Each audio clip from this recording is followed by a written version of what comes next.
What if somebody, a best-selling author, keynote speaker, guy with 17 years of television experience, interviewing the most powerful people in the world, what if that person wrote a book? And every single chapter was essentially confirming everything you potentially already do in the first 5 minutes of a business conversation or learning how to do. Not kind of confirming, not partially. I'm talking about chapter by chapter, landing on your tools, your phases, your philosophy. That's what happened when I read Every Conversation Counts by Riaz Meghji. And today, I'm going to walk you through 5 of the most powerful ideas. I'm going to break them down. I'm going to unpack them. And I'll show you exactly where they map to the first 5 minutes framework. Let's get into it. Welcome to the Elite Business Connector podcast. I'm your host, Bryan Buckley, husband of 1, father of 5, and on a mission to help you develop, deepen, and master your business communication skills. And my promise to you is if you listen and subscribe, I'm going to bring my best content and energy every single week to help you get better at communicating and connecting in a business environment. If you're in sales or in leadership, customer service, hospitality, or really any business where relationships matter, and let's be honest, what business isn't, you're in the right place right now. And if you're a new listener to the Elite Business Connector podcast, welcome. The odd-numbered episodes are content that I've developed, and the even-numbered episodes are interviews with subject matter experts. And on my content episodes, I not only want to share my original content from me in helping you develop, deepen, and master your business and communication and connection skills, but also want to leverage current books from amazing authors whose content is a direct overlay with the first 5 minutes and Elite Business Connector books. Their work affirms and strengthens my work and should give you confidence that my work is based on continual research to help you develop. I call these book breakdowns. And today we're going to go deep on a book that I believe every business connector needs in their library. And it's called Every Conversation Counts: The 5 Habits of Human Connection That Builds Extraordinary Relationships. And it's by Riaz Meghji. Riaz is a human connection keynote speaker and a veteran broadcaster.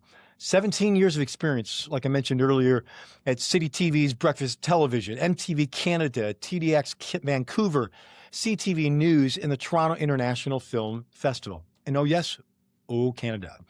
This guy's interviewed thousands of people across businesses, sports, politics, entertainment, philanthropy. And out of all those thousands of conversations, he decided to distill them into 5 habits. And he says that every great connector practices these 5 habits. And when I tell you those 5 habits map almost point for point to the first 5 minutes framework, I'm not exaggerating for content. I'm describing what it feels like to read a book and feel seen as a practitioner. He gives the why, I help with the how. So here's what we're going to cover today. 5 of Riaz's biggest ideas. And after each one, I'll show you exactly where they live inside of the first 5 minutes. What phase, what tool, what moment. Then at the end, we're going to put the whole picture together. You ready? Let's go.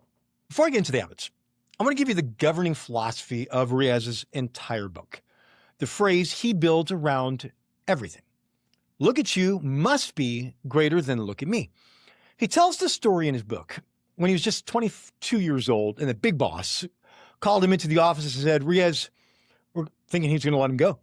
Instead, the big boss actually told him if he wanted to get ahead in the media business, the key was understanding the differences between talking to people and talking at them. He told him to stay in the moment of those conversations and said, make it about them and always remember, look at you needs to be greater than look at me. Sound vaguely familiar? Well, it should, because connect, don't sell, and look at you, not look at me. Well, that's the operating system for the first 5 minutes. And something, a line that I've been using for years as well. But I also want to give credit and acknowledge the overlay of phrasing with Riaz's work here. And here's what he layers on top of it. He says that when someone meets you for the very first time, they're unconsciously running 3 questions in the background. First question, do you care about me? Second question, are you listening to me? And the third question, can I trust you? Every tool in the first 5 minutes is in service of answering those 3 questions in the affirmative in 5 minutes or less. So let's break down Every Conversation Counts, the 5 habits, and how to overlap them with the first 5 minutes. Habit 1 is this: listen without distraction. Riaz opens habit 1 with a line that stopped me cold. You're not really listening if you're busy predicting what someone is going to say next. Let me say that again. Not really listening if you're busy predicting what someone is going to say next. Wow. What's that mean? Well, for me, I took it as an ouch, right? Because how quickly that becomes our world. And talking about getting personal right out of the gate. But it's so true of most of us if we're gut level honest. Well, that's the majority of most salespeople, majority of people that are in customer service professions. They're not listening. They're actually loading. They're mentally preparing, loading for their next question, their next pitch, their next transition, before the person in front of them ever has a chance to even finish their thought. Guilty. How about you? The key is understanding what distracts us from actually listening. Working on what you're going to say next. We're listening with only half of our brains. Emotional distraction. Something that was said that maybe triggers us. Our hunger for information. Our brains work faster than the person talking. Maybe it's a digital distraction. This one requires no additional description. And Riaz then gives 5 strategies to help us listen. First was let go of your assumptions. Don't guess. Let them really tell you. Second is listen for repetition. These are the cues, he says, of what's important to them that we need to take note of. Third is embrace their emotional intensity, which is tough. It's telling you what's really going on inside of them. It's listening with your eyes, and I loved this one. Notice what their body is telling you about what they're saying and the cues that they're giving. Maintain a beginner's mindset, which means being curious, and we'll unpack that a little bit more later. So where does this live in the first 5 minutes? Now, 2 places. First is a phrase we use, locked in listening. That's the discipline of giving someone your complete, undivided physical and mental attention, not split attention, not half in, half out, locked in. Second, it lives within OQ, observational intelligence. As Riaz mentioned, we're listening with our eyes for cues in if and how their emotions play into their response. And both require us to concentrate on what the other person is saying and listening, not loading our next comment. Love that line, listening, not loading. Riaz's second habit, make your small talk bigger. Riaz mentions a case that most people dread small talk because they've been sold a solid lie. The lie that small talk is meaningless, that it's just a filter. It's awkward things that you have to get through before the real conversation actually begins. He flips that entirely. He says that curiosity, genuine, authentic curiosity about that other person, is the mechanism that turns small talk from service to actual substance. And he backs it up with some research. Studies show that people feel closer to conversation partners who express curiosity towards them. They rate those partners as more trustworthy, more likable, and even more attractive. And he defines curiosity in conversation, well, as a choice, a conscious intention to learn more about the other person in front of you. And the way you express that curiosity is through, ding, ding, ding, questions. Not just any questions, better questions. And the book describes 2 traditional types of curiosity. The first is diversive curiosity. That's a generalized thirst for knowledge that drives us to hunt for new information. Maybe think fun facts or interesting facts. The second type of curiosity is epistemic curiosity. It's a more purposeful drive to fully understand a subject, aka artists, explorers, scientists who crave that information. But Mario Livio, author of the book Why? What Makes Us Curious, identifies a third type of curiosity. He calls it perceptual curiosity. What we feel when we learn something that doesn't seem to fit with what we already know. The goal in being curious is to take small talk from surface to substance. Now, Every Conversation Counts book goes much deeper into established relationships and how to become more curious. So it's definitely worth the read for this specific area. Oftentimes, we just focus on the first 5 minutes, but there's obviously so much more to the relationships that we need to focus in on with our questions and our curiosity. He's also a big proponent of asking good questions. Sound familiar? His quote is, "Great questions get great answers." He recommends the following. Get to the point. Be concise and direct on your questions. Dig deep with follow-up questions. These are almost always in the moment. And then ask for specific stories, not just answers. He talks about it through trials that they're going through, transitions in their lives or triumphs. So I like that. Trials, transitions, triumphs. And then he recommends being silent. Don't use filler words. And don't complicate the question. How often do we do that? How often do I do that? Take that pause and listen and let them respond. So where does this second habit live within the first 5 minutes? Well, this is the heartbeat of the first 5 minutes, and specifically 2QM, the 2-question minimum. It ensures you don't stop at the surface. You never stop at the surface, and you never accept the first answer and then move on. You ask at least a second question, because often that first answer is what they give everyone. The second answer is where they really live, what they really think, potentially what they really feel. And it might be simple as a question statement in 3 words. Tell me more. I love that statement. I love when somebody says that because it gives me a sense of their curiosity and want to know more about what I have to say. It's inviting. It's not interrogating. And that shows the other person that you're curious and very, very interested. Another first 5 minutes overlay is our finding 5 connection points. So when we have the ability to pre-read the room or take the 5 before the 5 to find the 5, this is where that lies. We find connection points that immediately say, look at you, not look at me, and create a moment of curiosity when you ask those curious questions about something you already know they're interested in, hence the connection points, and willing to move from surface to substance quickly. Did you catch that? Locking into them, being curious with that opening question that automatically moves you quicker from surface into substance quickly. And this approach is especially valuable if you're concerned about what to say in that crucial, potentially awkward first minute of a business conversation. You know why? Because you come in already prepared with your LTP, your lead talking point. And as Riaz says, make your small talk bigger, more meaningful, and in the vernacular, connecting quickly. We're halfway through today's book breakdown, and we'll hit the back half after this short break. Do you know what the most successful business professionals, what I call elite business connectors, do that is different from almost everyone else? They don't just listen to new content, which is a good stuff, but they also review it. They process it. They apply it. And this is exactly why I created the Elite Business Connector Podcast cheat sheet resource for every episode. It's a quick guide that puts all the main points, the key quotes, and action items all in one PDF to help you quickly and effectively take this new content to do what the elite do, which is to review, process, and apply. This is especially valuable for these book breakdowns, especially when you can see the main points, the quotes, and highlights from the author, and then specifically the overlay of the book's content to our first 5 minutes framework. I highly suggest doing this, and you can get this cheat sheet resource absolutely free by clicking the link in the show notes. It's your one action item. Click the link.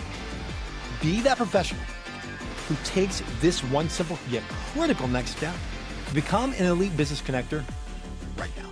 Okay, 3 more habits, and then we'll put the whole picture together. Break's over.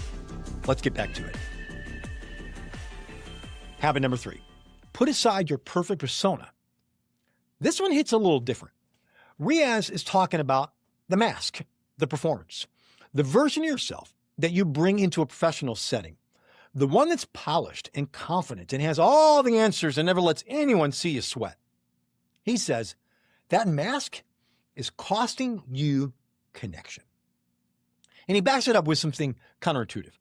Research shows that people actually like individuals who display vulnerability better than those who don't.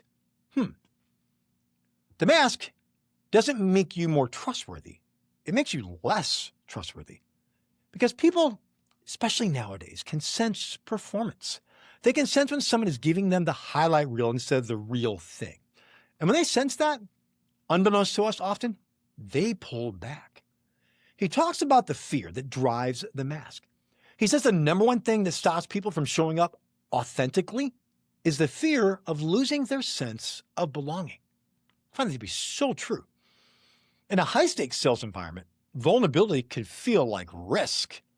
But his reframe, vulnerability done right doesn't look like weakness. It looks like courage. That's something to think about. And he makes a critical distinction. Be genuine, not contrived. People can smell that manufactured vulnerability a mile away. The goal isn't to perform vulnerability. The goal is actually to bring yourself into the room and be present.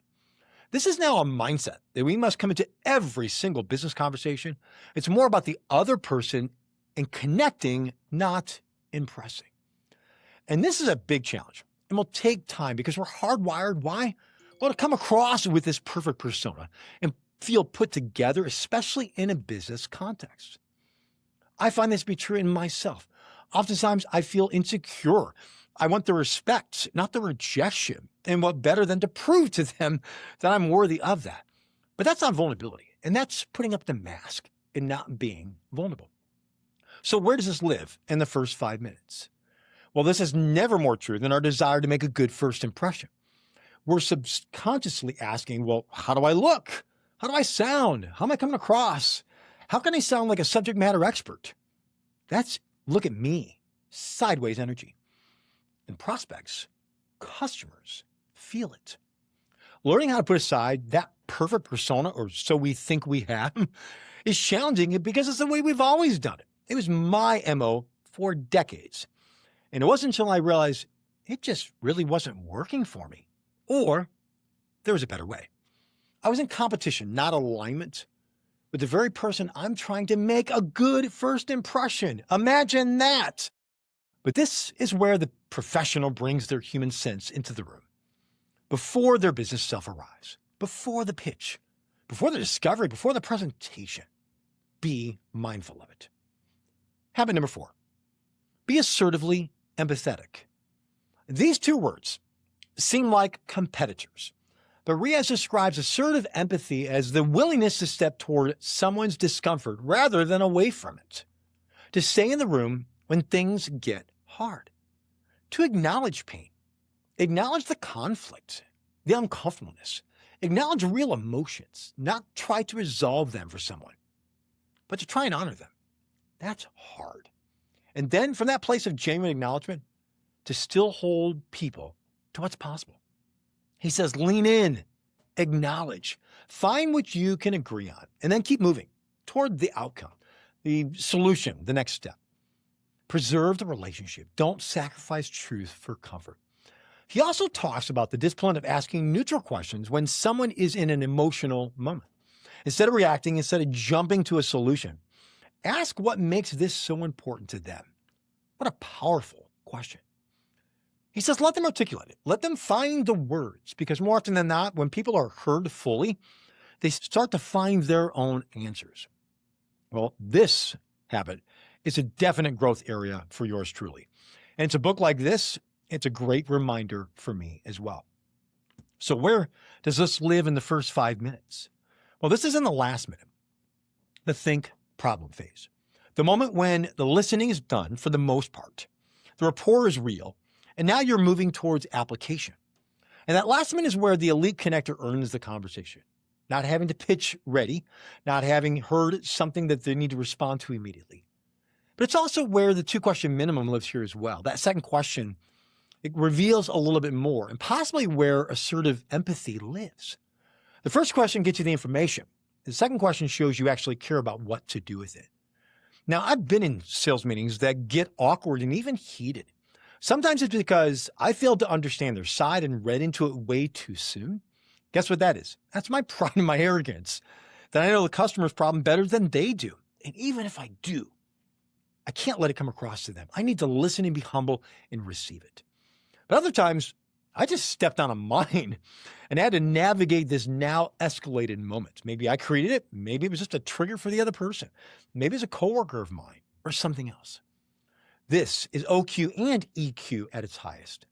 It's being so present in that moment that you're able to navigate with what Riaz calls assertive empathy on how to best handle that specific situation. It's a skill that elite business connectors develop and master over time. Last habit, habit number 5. I love this one. It's called Make People Feel Famous. Riaz shares this perfect quote. If you make an effort to lift people up, you'll connect with them on a very genuine human level, and they'll remember it and you for a long time. He said he learned this habit by watching wheelchair athlete and motivational speaker Rick Hansen. He watched how Hansen moves through a room, how every person he encounters walks away feeling like the most important person in the world for that moment. Not because Hansen is performing, because Hansen is genuinely, fully present with every single person. That presence, that complete, undistracted, fully attentive presence, is what Riaz calls making people feel famous. This is also the story of my father when he was alive. The great and honorable Frank Buckley was always on a stage speaking, always on the road, and always seemingly bigger than life. But what I remember the most as a kid was how he was off the stage.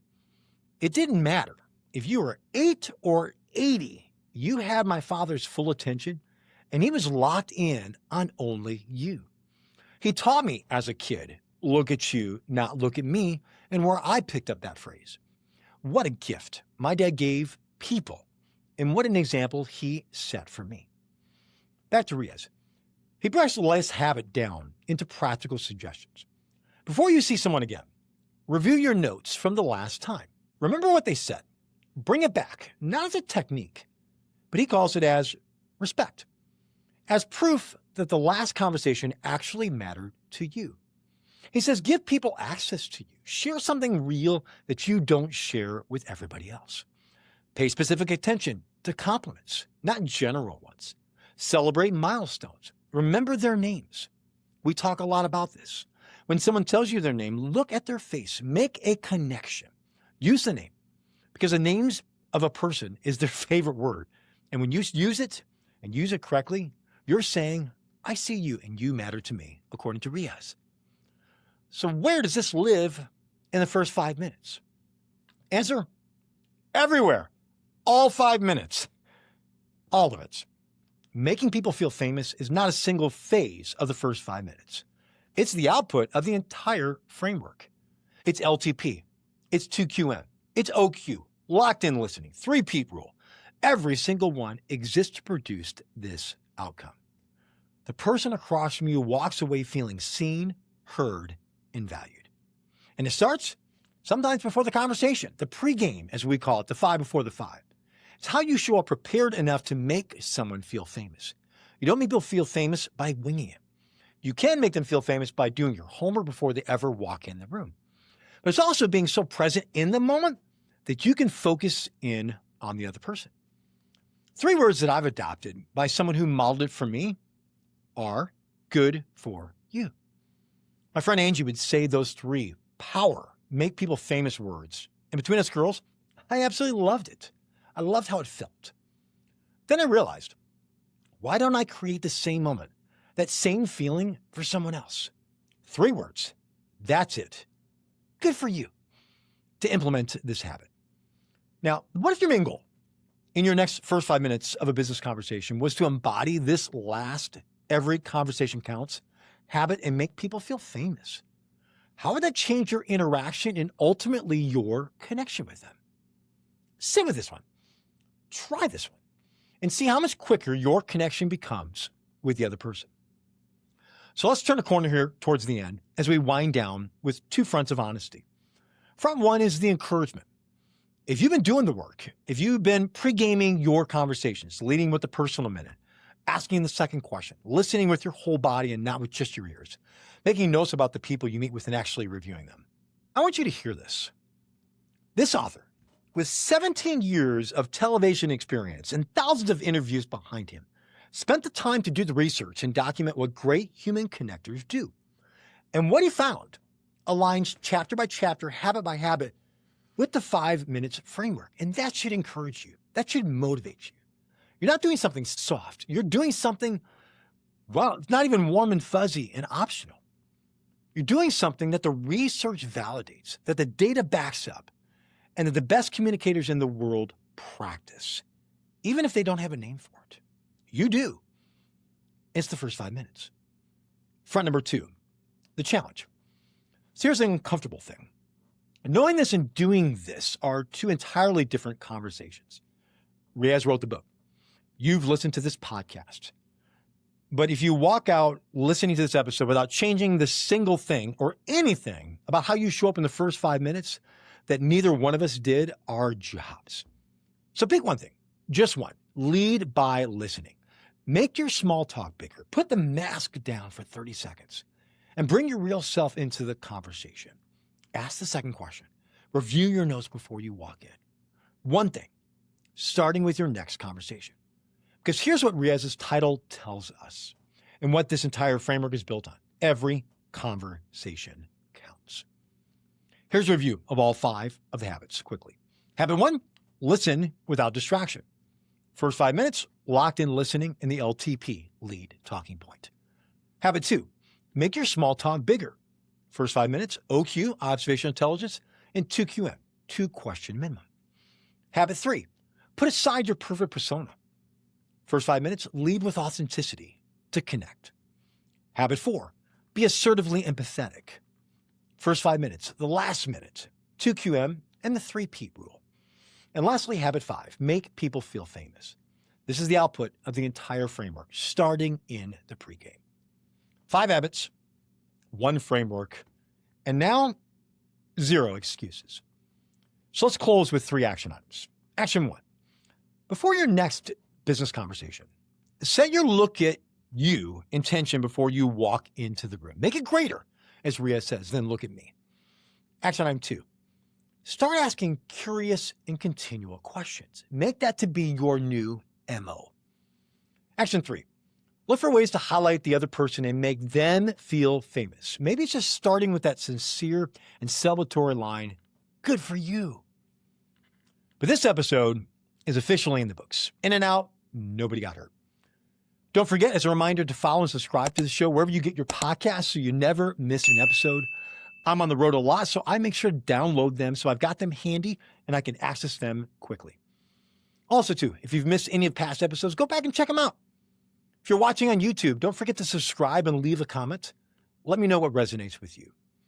And all of today's main points and links are in the show notes. And don't forget to subscribe and get your free copy of that resource that lists the 5 habits and key quotes from the book, Every Conversation Counts, along with the first 5 minutes parallels. And as I close, can I ask you for a favor? It's going to literally take you just one moment. Would you consider leaving a review, however you're listening to the podcast episode? It helps others find the podcast, and it would mean a ton for me. Apple Podcasts, Spotify, or other. And lastly, if you want to bring this content to your team, your conference, your next company event, reach out. I would absolutely love to have that specific conversation. You can find my contact information in the show notes at Bryan@BryanBuckleySpeaks.com. As remember, it's Bryan with a Y.